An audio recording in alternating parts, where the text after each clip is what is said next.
My hele lewe lank het ek hierdie opgewondenheid in hierdie tyd van die jaar, rondom die koms van die Heilige Gees.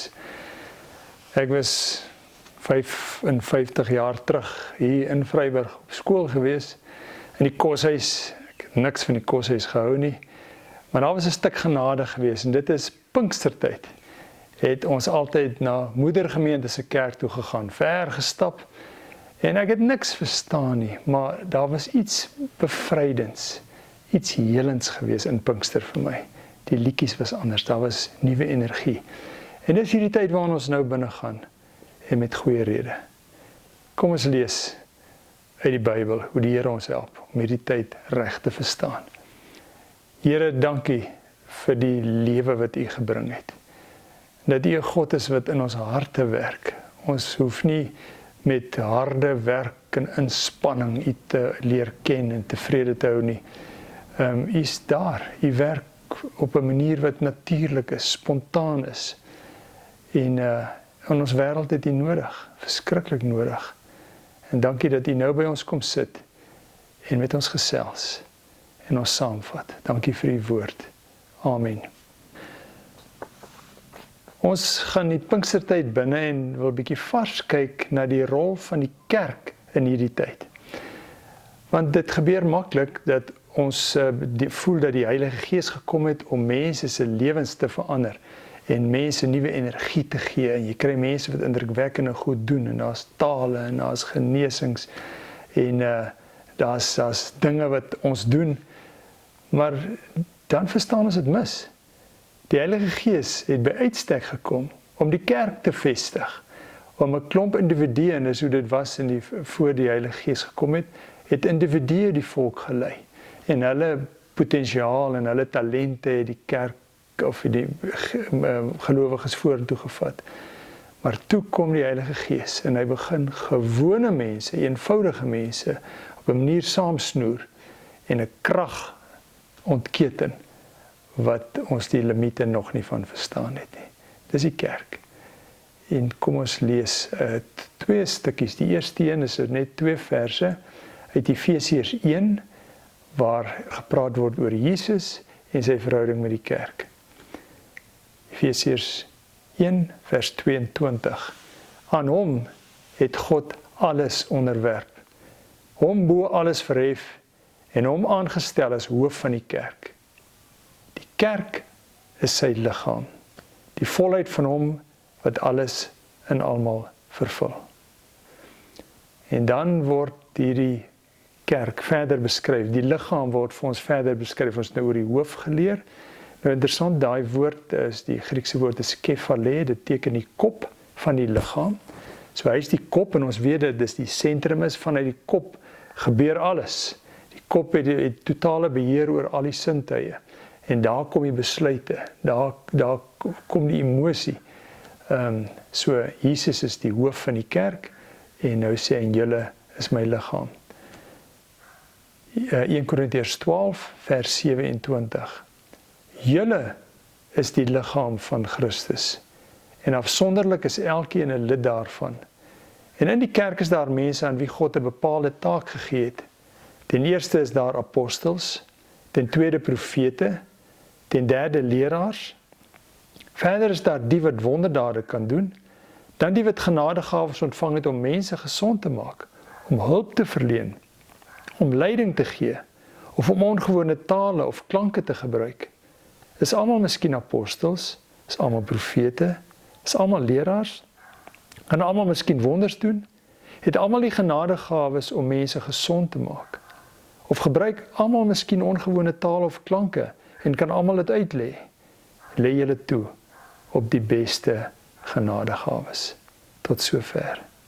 Die verband hier tussen Jesus as die hoof, Efesiërs 1 vers 23, sê die kerk is sy liggaam, hy is die hoof, die kerk is sy liggaam, 1 Korintiërs 12 vers 27, wat die eerste vers ons gelees het nou is, julle is die liggaam van Christus. Die kerk is sy liggaam, julle is die liggaam. Ons wêreld is in 'n absolute gemors.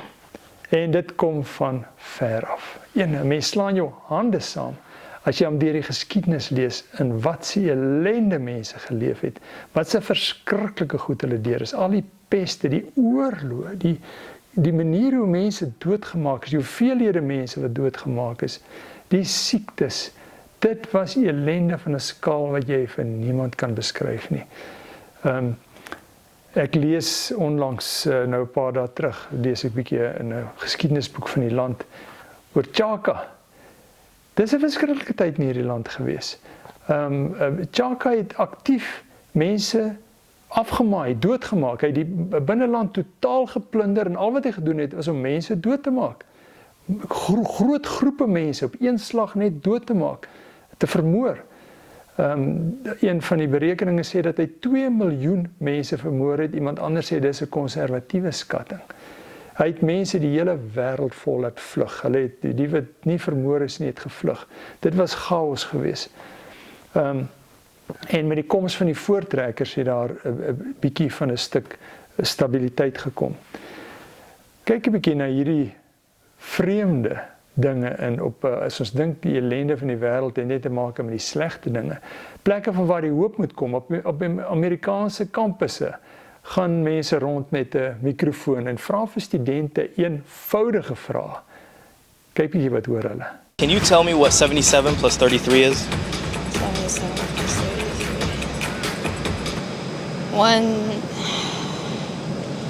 150? And what is 88 plus 22? No, not this again. 8, 9, 10, 11, 12, 13, 14, 15. 3. Carry the 4, one. yeah. 5, 6, 75. 75. Oh, wow. Yeah, thank you so much. What is 7 plus 7 plus 7? Repeat that question? 7 plus 7 plus 7. That's 3 sevens, so like 28. There you go. I appreciate you. Yeah. How long is a quarter of an hour? 20 minutes. How long is a quarter of an hour?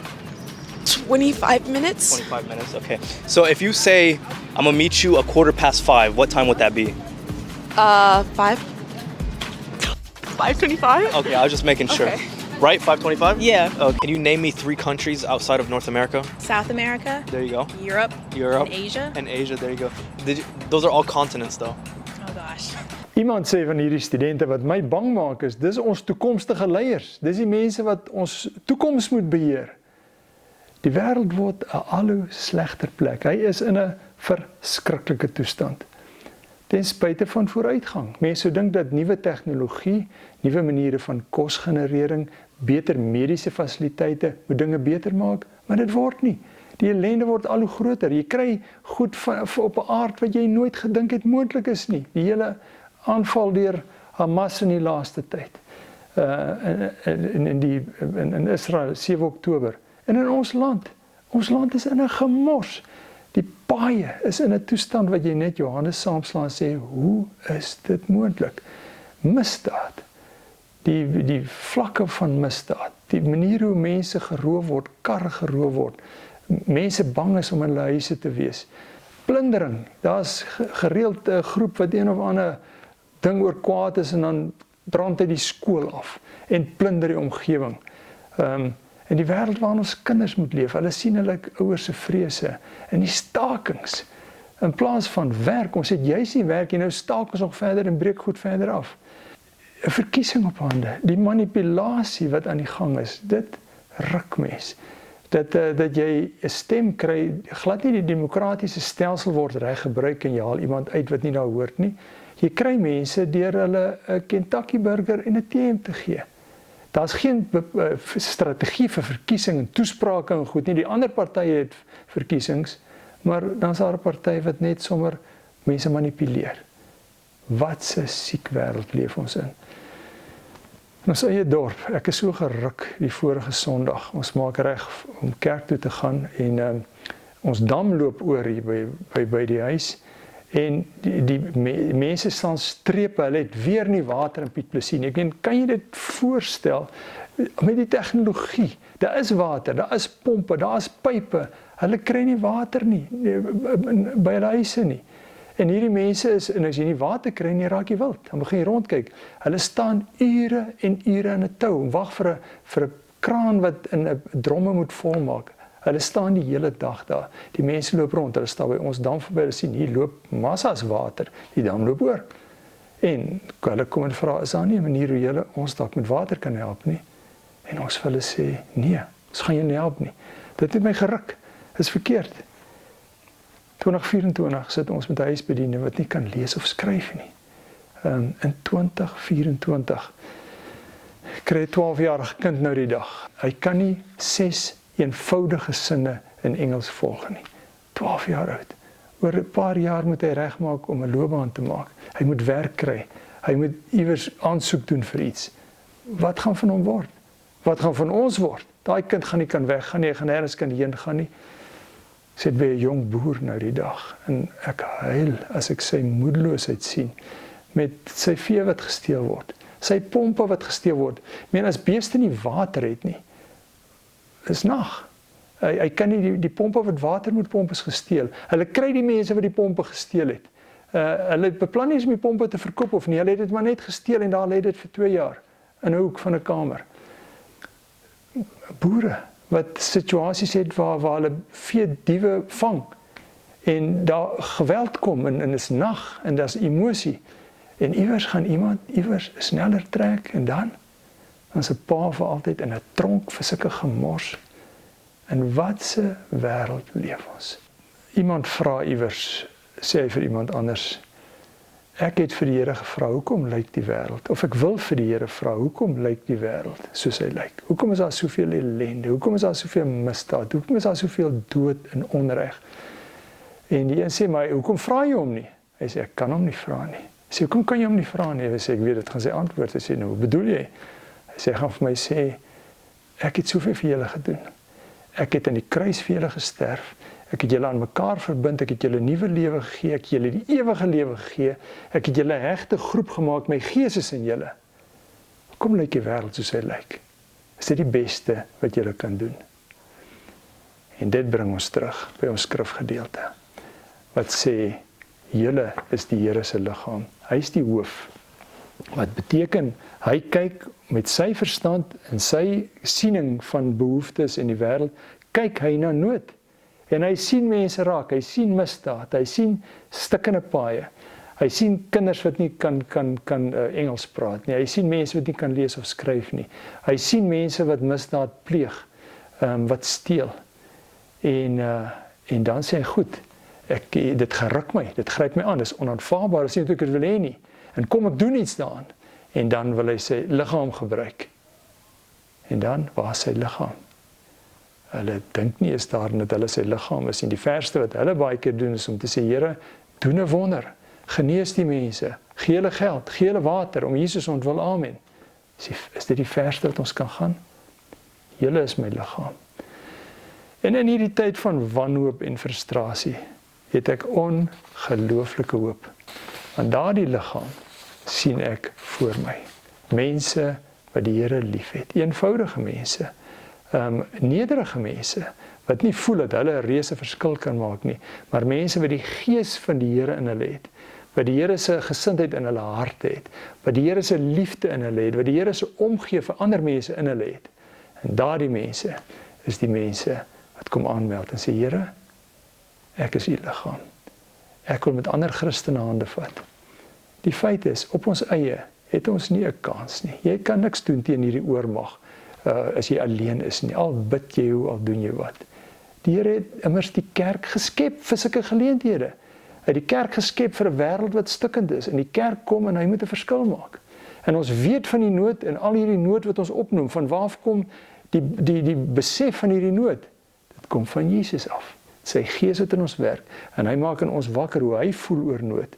En dan kom hy en hy begin mense bymekaar maak. 1 Korintiërs 12 beskryf vir ons hierdie liggaam, hoe hy lyk, hoe hy saamgestel is, uit watter onderdele hy bestaan. En hulle is hier. Hy sê in die kerk, die Here se liggaam, is daar mense aan wie God 'n bepaalde taak gegee het. In die eerste plek is daar apostels. Apostels is natuurlik die disippels het apostels geword. Is die mense wat in die wêreld uitgestuur is en inisiatief geneem het in die uitdra van die evangelie. En die apostels vandag nog onder ons is mense wat inisiatief neem in die uitdra van die evangelie waar hulle is, om wat 'n nuwe bediening of 'n nuwe projek aan die gang kry. En hulle is daar en dis baie kosbaar. Ten tweede sê is daar profete. Nou profete is mense wat die Here se stem duidelik gehoor het. Die Here praat heeltyd met almal van ons, maar daar's geraas, daar's goed dat ons in beslag neem. Die druk wat ons het, die bedrag wat ons moet betaal vir die goed wat ons het, die tegnologie wat ons opeis, die verantwoordelikhede wat ons het. 'n Profeet het hom heeltemal afgesonder en hulle het in die woestyn gaan bly.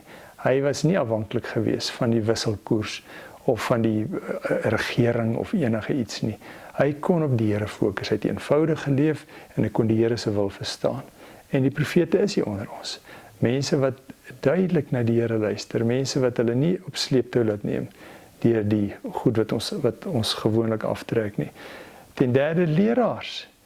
Dis mense wat die gawe het om ander te kan leer, om vir ander te kan skool gee en hulle gedrag te kan verander. En hulle is hier. Ons het pragtige leraars onder ons, kategete onder andere. Daar's mense wat wonderdade kan doen. Wonders is geweldig belangrik vir die kerk.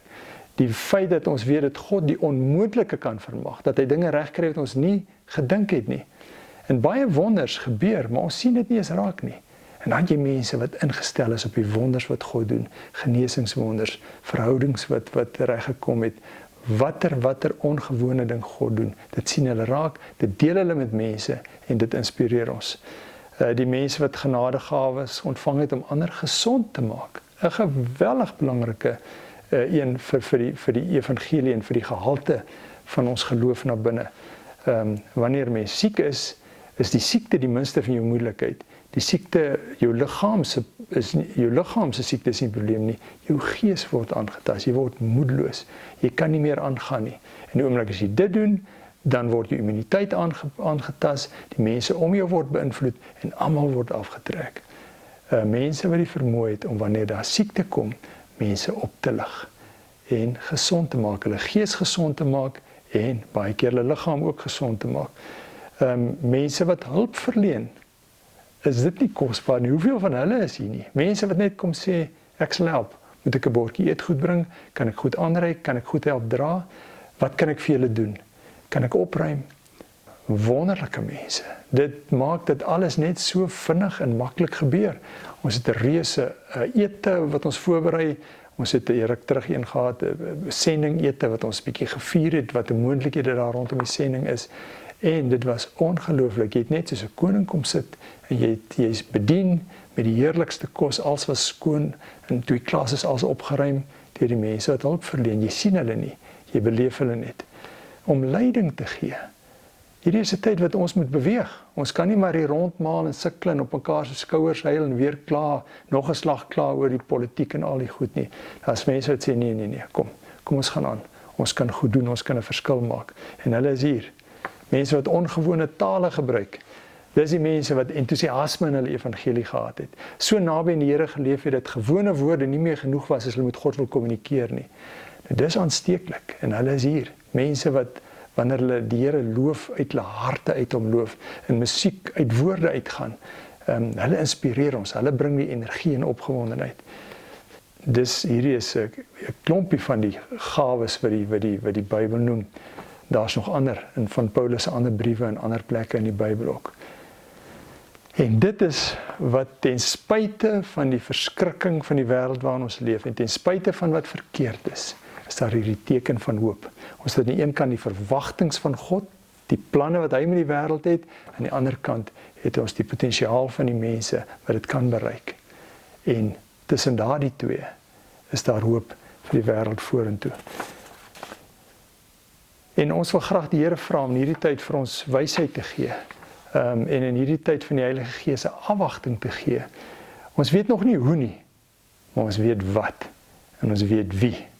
En dit is 'n ongelooflike, wonderlike tyd ten spyte van die moeilikheid waarin ons is.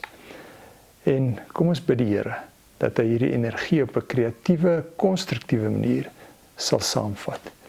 Here, dankie dat U vir ons wêreld kan sien. En ons is met rede moedeloos, want U is moedeloos. Gefrustreerd oor die spoed waarteen dinge gebeur. En nou weet ons ook dat U Gees alles doen. U is ook die een wat in ons werk en vir ons moontlikhede open, wat ons nie gedink het bestaan nie. En al gaan dit hoe swaar, al gaan dit hoe sleg, ons is nog hier. En daarom is ons wêreld in goeie hande. Dankie dat U ons lei. Dankie dat U ons aan mekaar bind. Dankie vir die voorreg om in U diens te kan wees en werk. In Jesus se naam bid ons dit. Amen.